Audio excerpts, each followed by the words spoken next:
and reach. The measures being announced today can broadly be delineated under 4 categories. 1. Measures to improve the functioning of markets and market participants. 2. Measures to support exports and imports. 3. Efforts to further ease financial stress caused by COVID-19 disruptions by providing relief on debt servicing and improving access to working capital. And 4. Steps to ease financial constraints faced by the state governments. I first take up measures to improve the functioning of markets.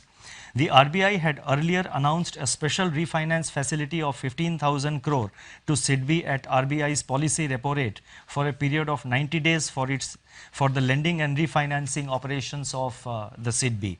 In order to provide greater flexibility to SIDBI, it has been decided to roll over the facility at the end of the 90th day for another 90 days. The next point relates to investments by the foreign portfolio investors, that is FPIs, under the voluntary retention route of the RBI. Since its introduction, the voluntary retention route scheme has evinced strong investor participation, with investments exceeding 90% of the limits allotted under the scheme. In view of the difficulties expressed by FPIs and their custodians on account of COVID-19 related disruptions in adhering to the condition that at least 75% of allotted limits be invested within 3 months, it has been decided that an additional 3 months' time will be allowed to FPIs to fulfill this requirement. The next set of measures relate to our effort to support exports and imports. The deepening of the contraction in global activity and trade, accentuated by rapid spread of COVID-19, has crippled external demand. In turn, this has impacted India's exports and imports, both of which have contracted sharply in the recent months. In view of the importance of exports and imports to the economy, certain measures are being taken to support the foreign trade sector. The first measure relates to export credit.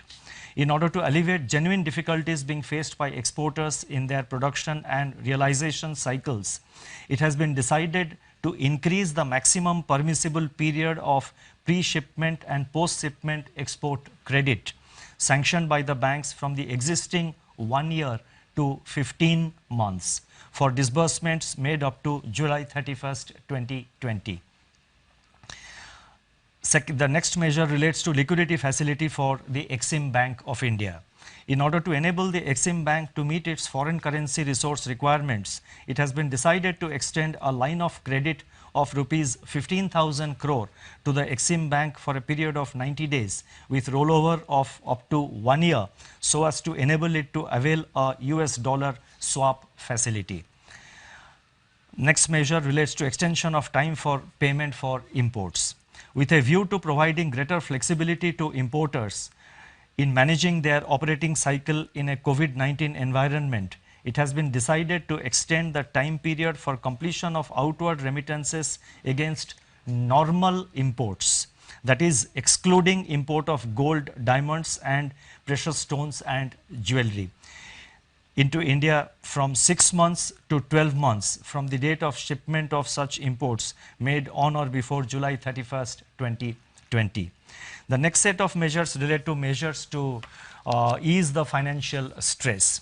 The RBI had earlier on 2 separate occasions, on March 27th and on April 17th, when I made statements in the media, the RBI had announced on both these occasions certain regulatory measures pertaining to granting of 3 months moratorium on term loan installments. That is the first one we had announced. 2, deferment of interest for 3 months on working capital facilities. 3, easing of working capital financing requirements by reducing margins or reassessment of working capital cycle.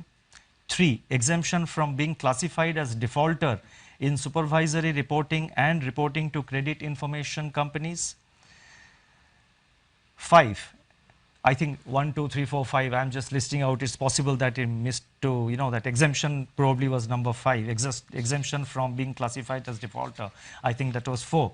The 5th point is extension of resolution timelines for stressed assets And the sixth point was asset classification standstill by excluding the moratorium period of 3 months. So all these measures we have announced on 27th of March and on April 17th, essentially arising from this 3 months time we gave 3 months moratorium we allowed on the term loans, then on working capital we allowed certain relaxations and associated measures.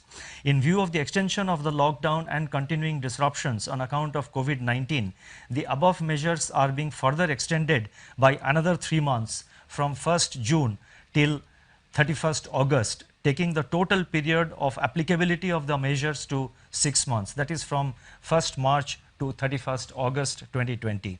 The lending institutions are being permitted to restore the margins. Now, this is another announcement which I would like to draw your attention to. The lending institutions are being permitted, not only with regard to working capital, we are extending the time limit by another 3 months, but the lending institutions are being permitted to restore the margins for working capital to their original levels by 31st March 2020. This is one area where we had given 3 months time now. We are now giving time that the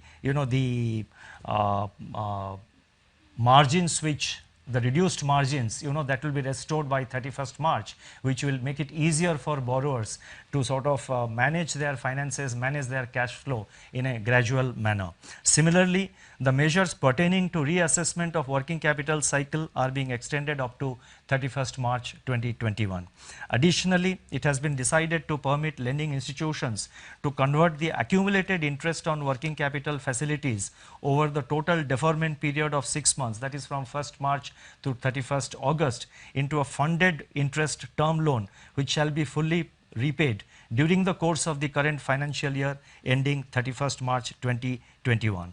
Now, this is one area where we had received lot of representations, not only from banks but also from the real sector borrowers. They were saying that the earlier deferment of interest which RBI had permitted, that meant that the entire interest component, the entire accumulated interest during the 3 months moratorium had to be sort of paid back to the bank in one shot. Obviously, it was posing problems in cash flow management for the various borrowers, for the various borrowing entities. So taking this into account, we have now decided that it will be converted into the deferment of the working capital during this 6 months period. They will be converted into a funded interest term loan which will be fully repaid during the course of the current year, that is during the next few months, and the payment shall be completed by 31st March. This will provide considerable amount of ease, and this will facilitate easier cash flow management by the borrowing entities.